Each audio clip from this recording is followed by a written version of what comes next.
So, it seems that many people often struggle with how to access Appdata, which is a folder that contains settings and other data needed by programs installed on the computer.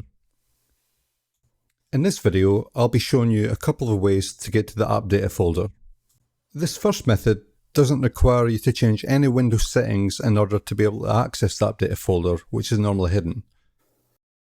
Okay, first we're going to right click on the Start menu, then click on Run, and then type in Appdata and click on OK. If you've done that correctly, the Appdata folder should now open. You can also use the same technique within File Explorer. Just type Appdata in the address bar. Method 2.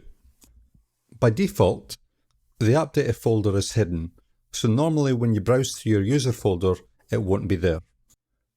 This second method will require you to change a couple of Windows settings, but will result in you being able to permanently see the Appdata within your user folder. In order to get the folder to show, you must take the following actions. Okay, open up File Explorer by clicking here, or by right-clicking on Start and then choose File Explorer. And once File Explorer has opened, just click on the View menu there up at the top. Now put a tick in the Hidden Items checkbox. After you've done that, click on this PC, and then browse to C, Users, and then whatever your username is. You can also get there by typing in User Profile into the File Explorer address bar or into the Run dialog.